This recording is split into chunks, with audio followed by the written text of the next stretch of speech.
Hello, folks. Welcome to another episode of the Collar and Elbow Experience. I'm your host, Axel Draven, the King of Controversy, and my host today, or co-host, however you want to put it, is WWE Hall of Famer Bushwhacker Luke. He is here today to tell part 4 of his epic story. Luke, how's it been going, my friend? Bloody love, you tell your mother, Axel. Bloody love. And I'm looking forward to telling the next part of my story. On leaving Joe Blanchard's territory, Southwest Championship Wrestling, and moving on to Puerto Rico and taking the book over from Tom Ernesto, who was one of the assassins. Gotcha. Assassins, Tom Ernesto. So I moved to Puerto Rico, San Juan, and I'm in the office of WWC. The main stars there, of course, is Carlos Colon. He was actually like the Hulk Hogan of Puerto Rico. Mm-hmm. He opened up the territory in 1975 with a friend, Victor Jovica. I think he's a Yugoslavian. Anyhow, Carlos was over. He was over. Mm-hmm. God in Puerto Rico. And of course, the notorious Invader 1. Many stories have been heard of him since a certain incident happened in 1988, which we don't want to talk about at the moment.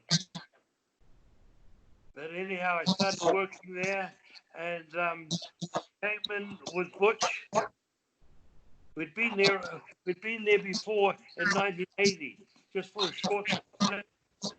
And then Butch had to go home to, he had to do a situation with his wife at home. He hadn't been home for a while to New Zealand. So he went home for a couple of years, and he came back while I was working for Joe Blanchard. Now we both go down there, and of course, straight away, we're well known already down there from being there before and causing a lot of noise down there. I think I mentioned last time down there, the first night we were there, Carlos Colon was doing autographs where the ticket box was at the entrance of the hall.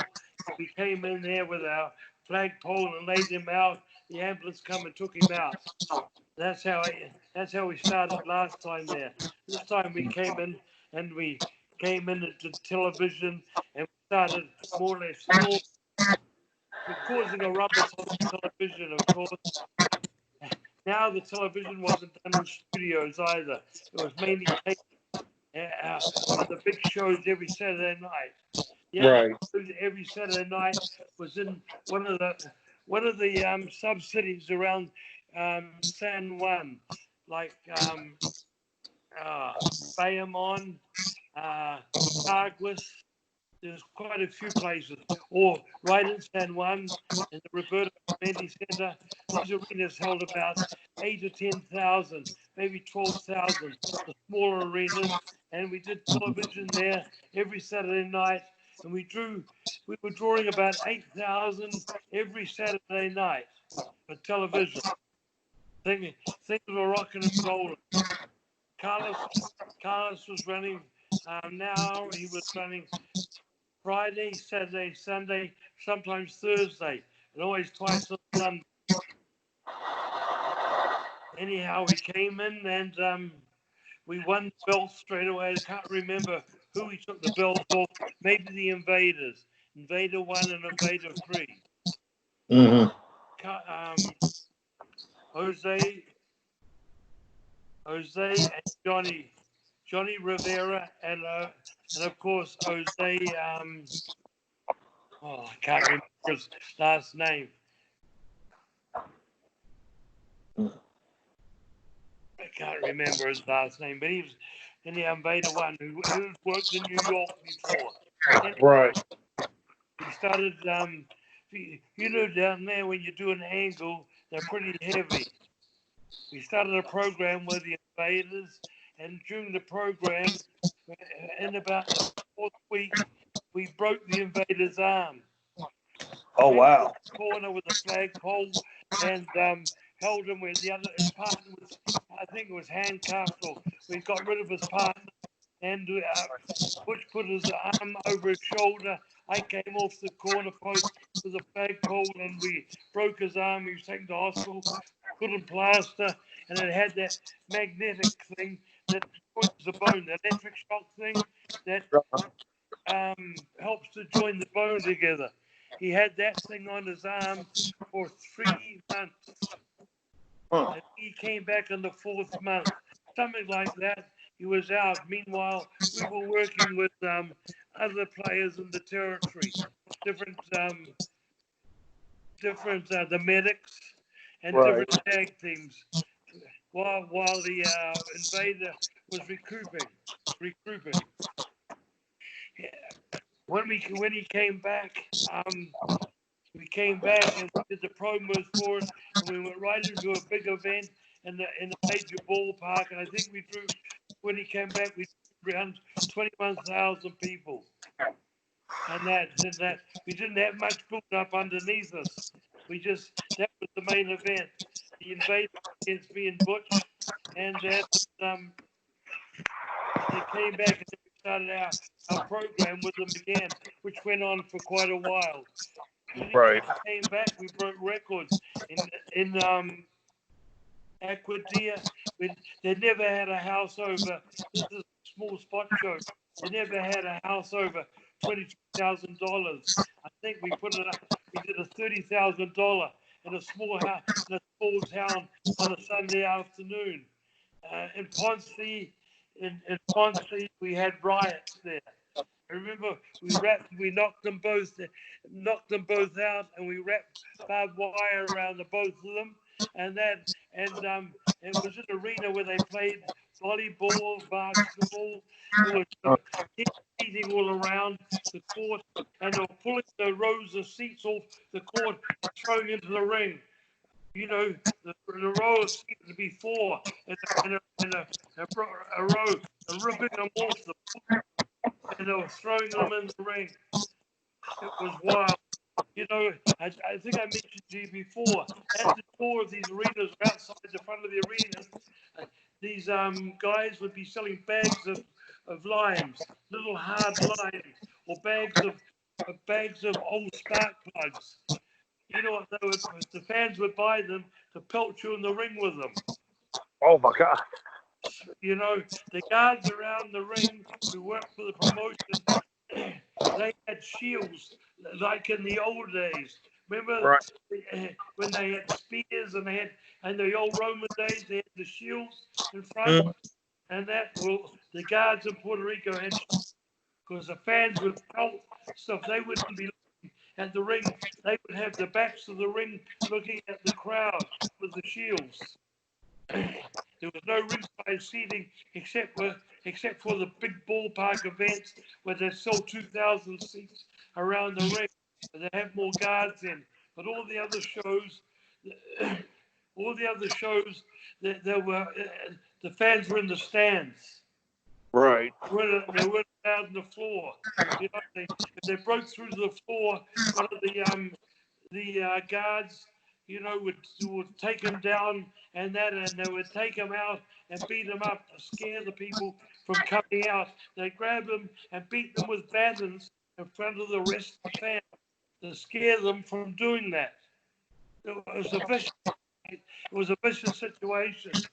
But we'd come out a few times with the cars where all the fans had left, or except about a couple of hundred, and our car was turned over, and we had to we went back inside the arena, and the police would come, and the fans would say, well, to the security, there's 10 of you, and there's 200 or 100 of us.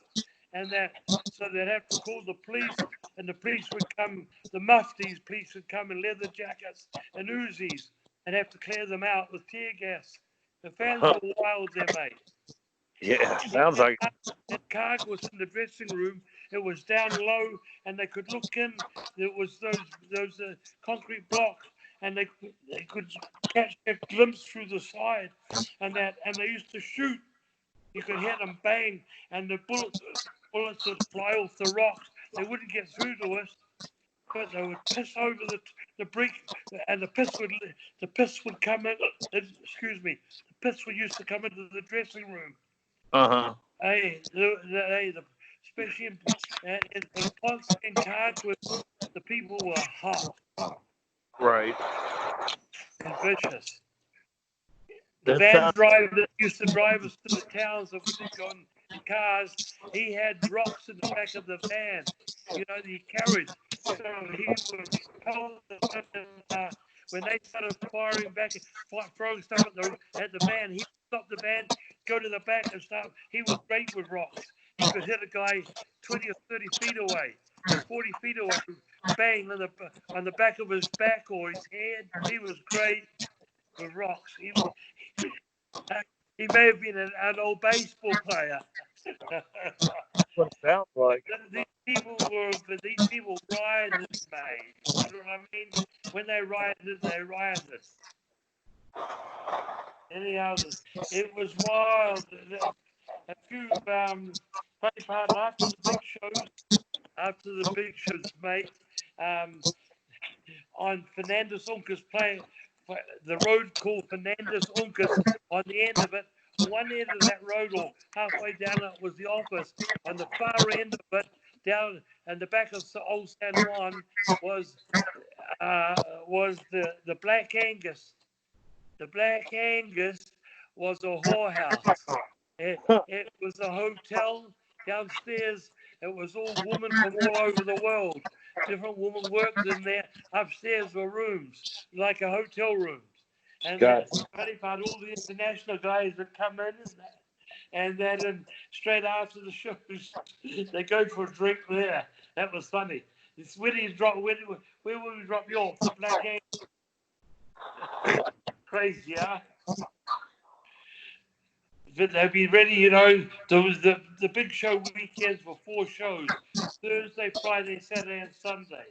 And then we'd bring them in on Thursday morning, and then we'd walk the 4 shows. It was usually we'd usually do Manatee on the Thursday, Cayenne on a Friday, and then somewhere around San Juan and the ballparks on a Saturday. And we used to do 3. And then we do on the west end of the island.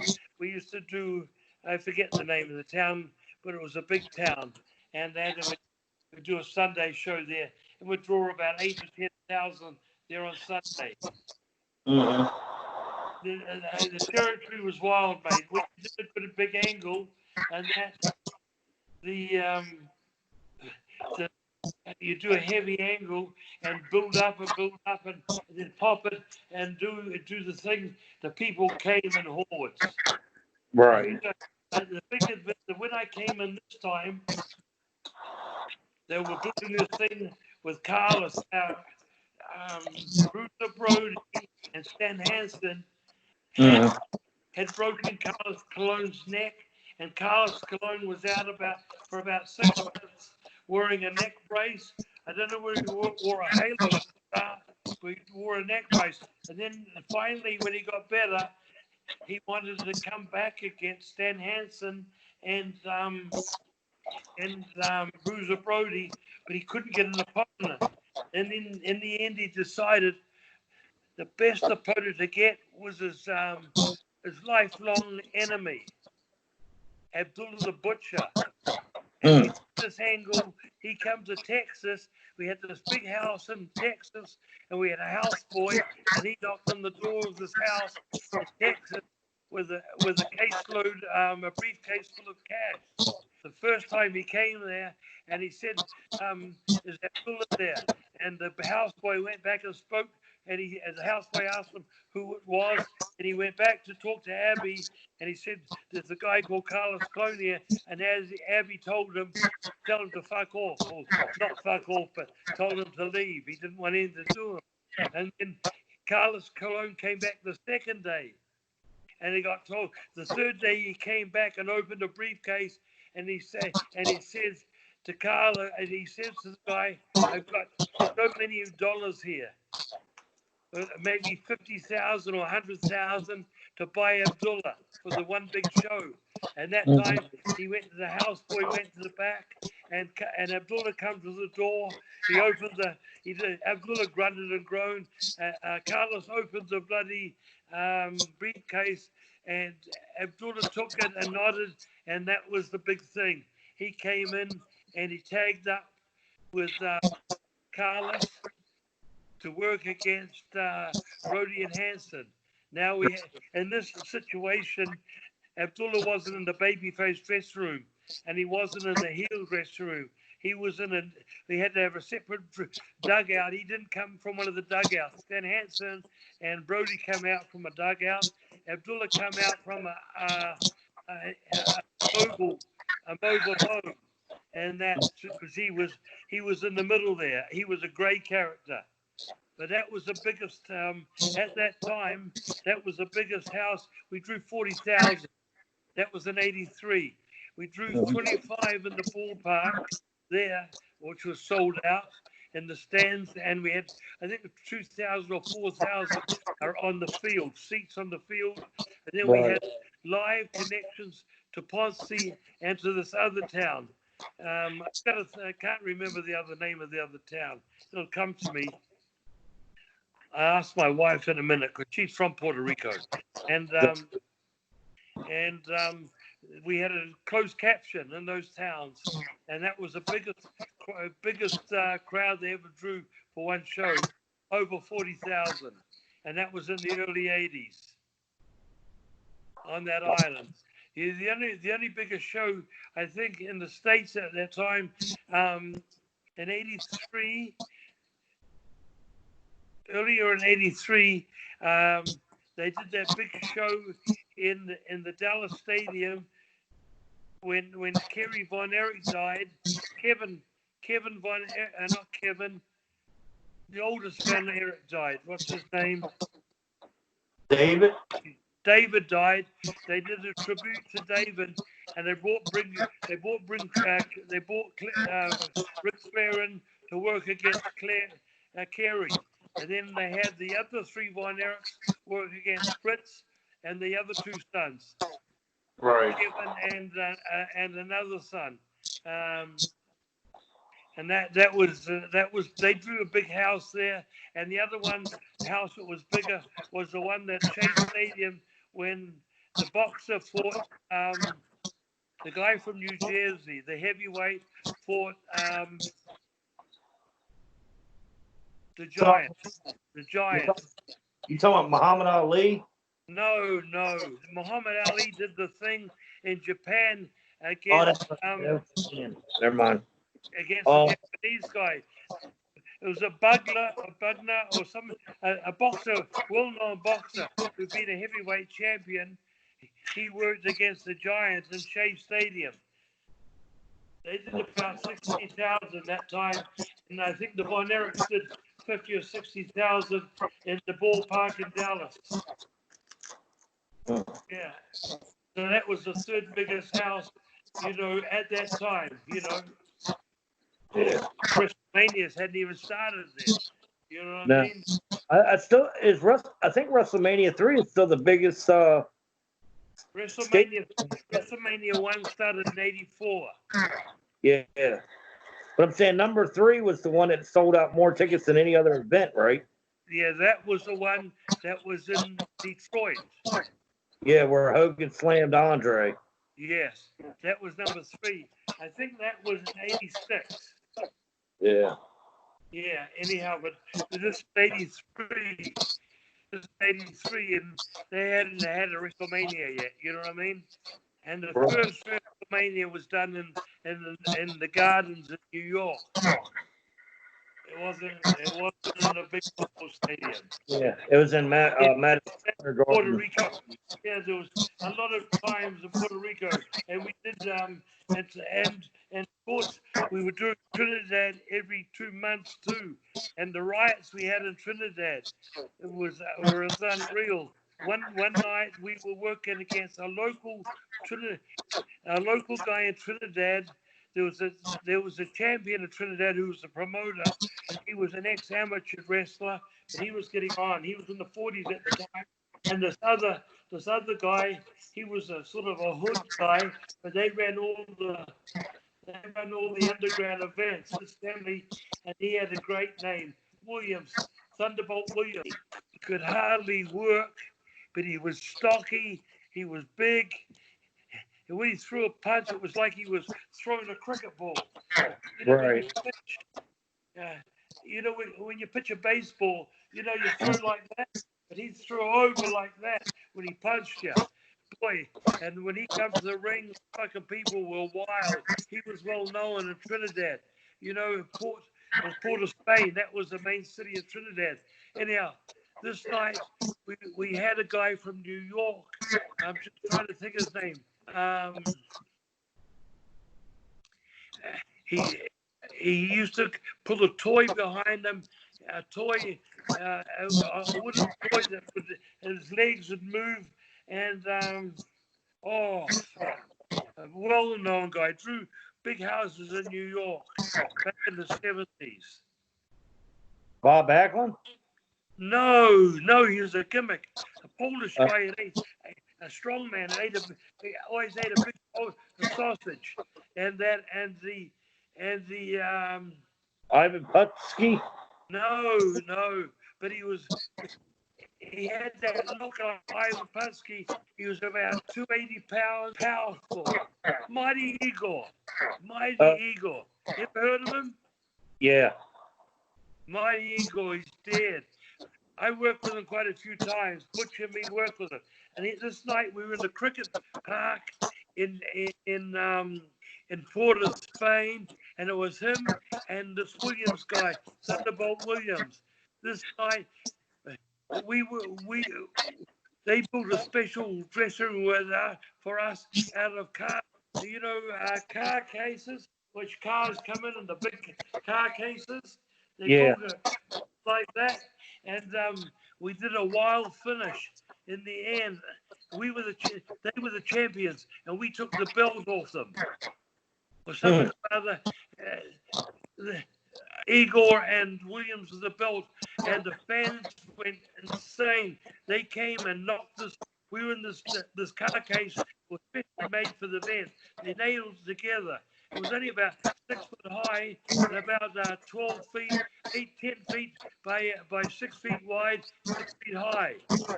They came and knocked it down. They came, whatever they had, they knocked it to the ground. A truck pulled up to us as they were knocking it down. We got in this pickup, the short pickup, the back, and we're driving away. A fan picked up a brick through the back window. The window smashed in, and all the glass embedded in the neck of Butch and the back of his head. From the back window. Right. We were driving. The traffic was leaving the arena, and this guy threw this fucking big brick in the back. I saw him throw it. I jumped down and chased him. Now, the cars were going out of the arena into the street, and there were hotels. The hotels like in Singapore.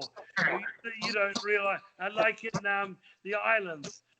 This was in the early 80s, and I can't explain them how they were. Anyhow, this guy was running over cars. There was about 4 lanes across.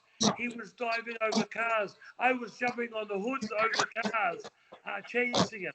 He ran into this hotel. I ran into the hotel. He ran up the stairsway. He went into a bedroom, and I burst through the bedroom too after him. He went down the staircase down the back. I chased him, and then over cars and everything. It was wild this night. I actually got him in the end. And put his head in I don't know where it was. The police came. They were chasing us too, and they grabbed him, of course, because they saw it happen. They grabbed him off me. Then in the end, we went to our hotel, and I had to get tweezers and dig the glass out of the back of Butch's head and neck. It was all abandoned in the back of his head. That was a wild night in Trinidad. And one night there, mate, in the ballpark. Another night, we're working in another ballpark where they had where they used for other events, soccer and all that. And I'm in the ring, and it got so wild that the fans come to the ring out of the stands and ran across the grass, got the ring, and they grabbed me. I was wearing a butcher top, and they grabbed me by the feet and pulling me out of the ring. And the baby faces were holding me and trying to pull me back in the ring while the fans were pulling me out. In the end, the baby faces had to jump out and come around. The fans are saying, "We'll take care of them," and started beating us up. And we had to fight back to the dressing room, or them fighting around us. So Butch and me were in the middle, and we were just selling and going back to the dressing room so the fans couldn't get. Same times and same things in hospital matches. We did it with the ambulance beside the ring in Puerto Rico, in San Juan. In ambulance matches, they knock you down, they you out, you can't get up to the count of 10. They put you in the back of an ambulance, and they've got to drive to the gate of the ambulance, to the gate of the arena. You know, and these arenas are in the ballpark. The rings at the home plate in a baseball, and the gates are on the other side of the arena. So the ambulance are driving across to the ground. The fans burst out of the stands and run to the back of the ambulance. And while it's driving slowly across the grass, they open the ambulance and they get in and they started beating on us. And the baby faces had to run from the ring and jump in the ring in the back of the ambulance, pull all the fans out, because we were laying on stretchers in the back of the ambulance. These scenes are wild. These fans were coming and they were beating us. We were fighting them back, but there were so many of them, we'd be in the back of the ambulance, putting our boots to them. So the baby faces had to run across, pull the fans back, and get in the ambulance with us, and pull us out and fight us back to the ring, and it would start. The match would start again. Till the ambulance got out of the arena without the fans opening the doors. Wow. These were wild scenes, mate. Wild scenes. Many times they had to get stitched up. Anyhow, while the matches were on, and we got juice and that, the doctors would come, and while Butch was in the ring, the doctors would come rub some numb stuff on us and sew us up on ringside while the camera was taping it. You know, because they got the heels over more to show that they were tough, get sewed up at ringside and go back in the ring. This happened many times, mate. My shoulder getting sewed up or my head getting sewed up ringside. You know, about 5 or 6 stitches and going back in the ring. Right. Unbelievable. Those were, you know, Latin America, the people love blood and guts. As some of those Central American boxers. What was his name now?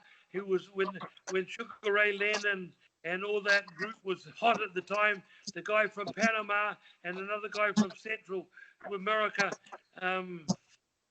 No mas. That's what he used to say. It is, you know, and he always used to bleed and that, but he would pound people, and then he'd be bleeding heavily. I'm just trying to think of his name. He's a well-known boxer. True big money there. Hey, Axel, I'm having brain farts today. I can't remember these fucking guys' names. These were notorious. You know, when the middleweights were hot at the time, and they had a lot of boxers hot. You know, there was Puerto Rican boxers hot. There was South American. Sugar Ray was the baby face at the time, and there was quite a few hot at that time. Remember in that weight group. Yeah, I was never big into boxing when I was a kid. I mean, I was all this time it was, you know, there was the Ali era when he had all the guys, but that was in the 70s and 60s, and then the boxing. didn't take. When George Foreman came back a few times, he had a run with a few boxers, but they were getting on in time. Of course, George was fighting until 60. You know what I mean? He came back, but then this middleweight took over. Era took over, and there were so many good middleweights at the time. And you heard of Sugar Ray Leonard, right? Yeah. And Yes. at that time, there were so many good ones, and they were selling out everywhere. Latin American ones, and there's ones, from Europe, but there was mainly Latin American ones, Cuba, Puerto Rican, and Americans. They had the scene hot for about 10 years or 8 years, mate. Really hot. The boxing scene. You were too young then. Yeah, You were a fucking whippersnapper. Yeah, I was born in '80, so. Oh, you were born. Yeah, fuck. This was in the 70s. This was the mid 70s to the mid 80s. This was hot. Yeah, I was born in 1980.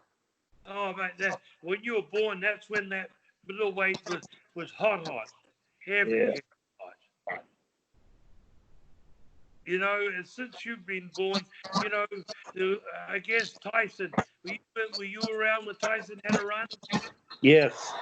Yeah, but it wasn't like when Muhammad Ali and George Foreman and all that crew. Patterson. There were so many heavyweights around that time, mate. That was heavy. A good scene. You know what I mean? Right. There was English boxers. There was South African boxers. There was American boxers. All in that heavyweight scene. It was then.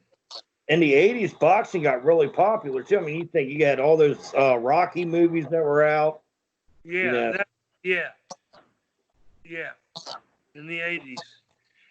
Yeah, that's when Hogan did in the late '70s. That's when Hogan did the Rocky III. Yeah, but back in Puerto Rico, that was hot. And of course, my big stars there, of course, was in Puerto Rico when I was working there. My main two stars, was Bruiser Brody and, of course, Abdullah the Butcher. After that episode, Abby went back to being a heel again. He only changed to that gray to be Carlos's clone. Carlos had paid him more for that weekend but after that he was back to heel, and that feud went on with him and Carlos. Plus, now he was feuding with Brody too, and we did some big houses there with just him against Brody. They would never let the Puerto Rican office would never let any baby faces get hot. If I got any American baby faces hot, Carlos would short pay them, and that on big houses, and that they'd complain, and he would say, I'd say to them, oh, you're not looking after them. And he says, if they don't like it, they can go. He never liked to get any Americans hot. Well, he was the top baby face. Number two, earlier on, was Hercules Ayala, who died last year, and of course, Invader One, who we'll mention later on. He was who had worked for Vince Senior in the 70s, and maybe he had worked in the early 80s for Vince Jr. as the Invaders. But if anyone started getting hot there, the baby faces, they always like to have the local the American baby face in the middle of the card. If they got hot, they'd be short paid, or they'd make sure something happened to them. I'd use them in a good position because we'd draw money and I'd put them near an event. And then the spot shows where Carlos can go, and Invader was there. I'd put them up on one of the main events, and that, and they get short paid, and bang, and a month later they were gone. You know, they'd leave because they weren't happy with the money. They knew they were getting fucked. Why they were. No one would get hot. Hence the Brody incident in '88, which we're not getting to yet. But he turned sort of babyface, and look what happened to him. Anyhow, getting back to Puerto Rico, we had a great run there at the time, and then again at the end of it, we were super hot. And usually when you took a heart punch from Invader One, that was it. You had to pack your bags and leave. But me being the booker there, I'd taken the heart punch from him a couple of times, and I was still there, which he didn't like. He was going around saying things that I was smartening the fans up, and I was getting the fans to have Puerto Rican flags because they were selling Puerto Rican flags, and he was saying I was supplying the fans with Puerto Rican flags and all that sort of stuff. So I was smartening them up, and I had to go into Carlos and say, even though he was 10% of the territory invader, he had 10, but he was trying to fuck me. You know what I mean? Right. Office, and he was part of the office, but Carlos saw it, and we were drawing him, so he didn't, he didn't believe what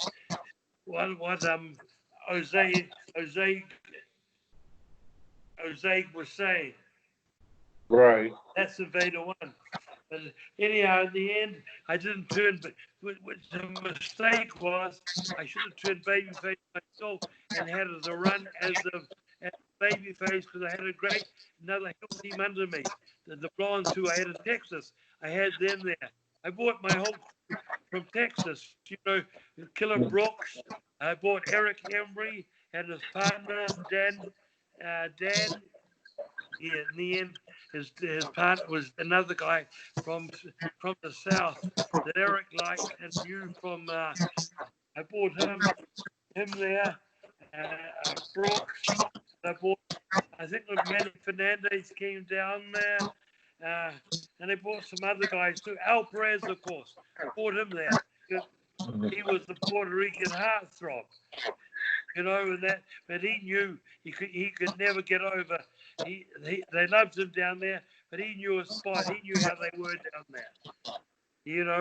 He would never get over the office. Gotcha. So that was it. He knew a spot. Anyhow, that run ended. I got the offer. From Billy Dundee. He was leaving the Mid-South, who was one of the biggest promotions in the South, apart from NWA out of Charlotte. It was just as big as NWA out of Charlotte. It was Bill Watts's Mid-South Wrestling. And at that time, everybody was there. There was Jake the Snake, Hacksaw Jim Duggan, Junkyard Dog, Bam Bam Bigelow, One Man Gang. They were all there, in the early '80s. You heard of what? You know all those guys, right? They all went to WWF. Well, they all came from Bill Watts. I actually talked to a guy who used to work for Bill Watts too, who kind of knew you. He said, Steve Cox. Yeah. Steve Cox was one of the local boys there. He was a younger guy underneath that did the job. They used him around the bottom and the mid card. Yeah, I'm gonna be interviewing. I'm gonna be worker. Yeah, he's gonna be on the show soon. Steve Cox is. Where's he living now? In the South or in Texas? I think I want to say Texas still.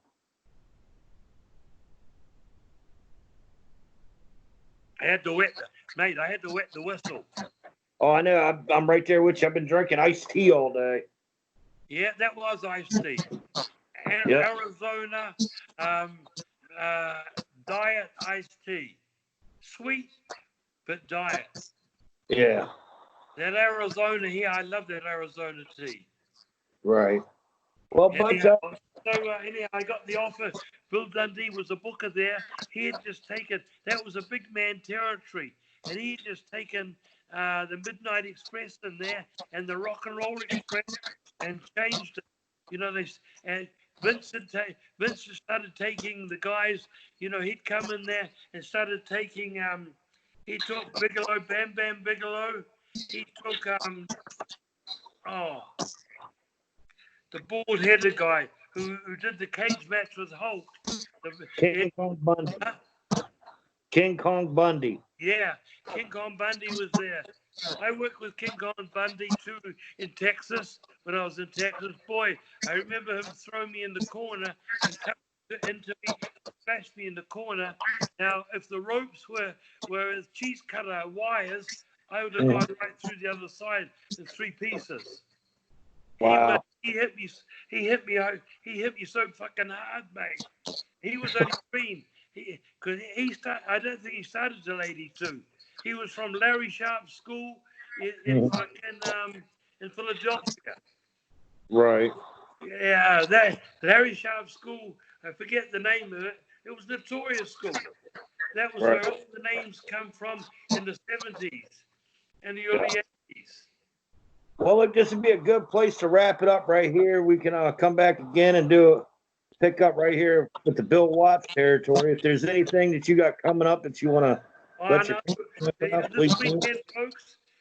This weekend, folks, I'm on ConvertCon. If you go to bookmarks bookmarks, BOOKSMARKS, no, BOOKMARKS ConvertCon. And I'll share the 1 links o'clock on Sunday till 11 o'clock on Sunday on Facebook. It's live on Facebook, and it's got a lot of big names there. If you go and look at it now, you'll see who's on it. Yeah, I'll share all the Kevin information. Nash. There's a lot of names, and at 4:45, I'm on with Typhoon Tugboat and an author and a wrestling comic book author. His name is John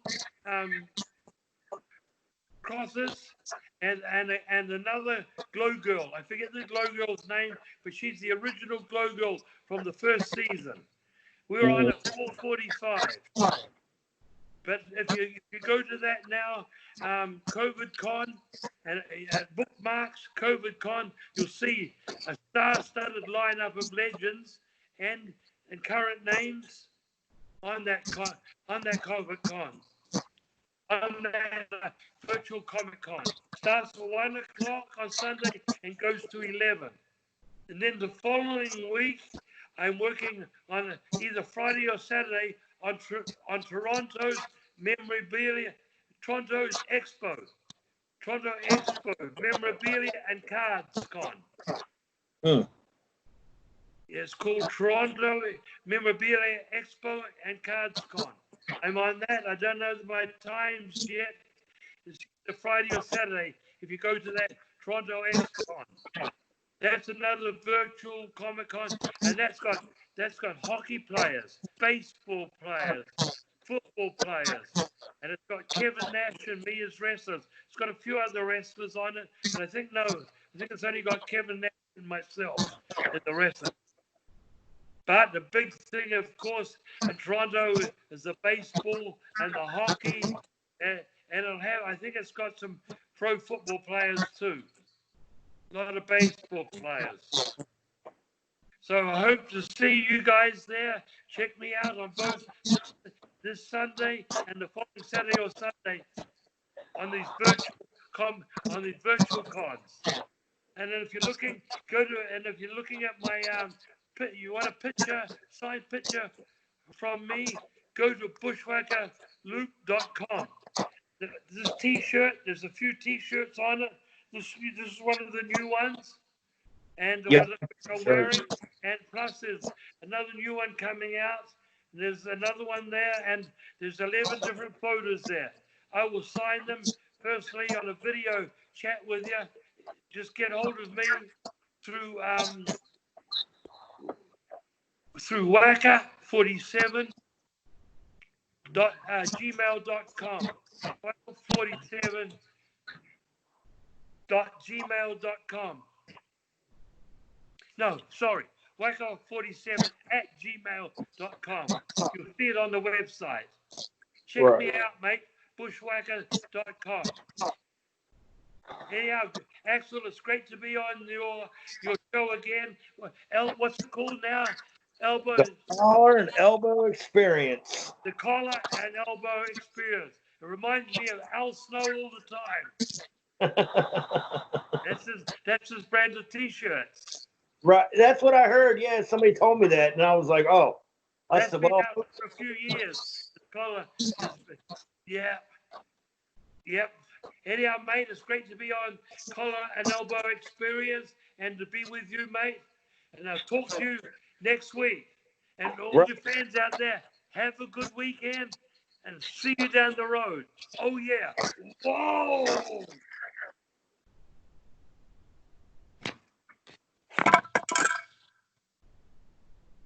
See you, mate.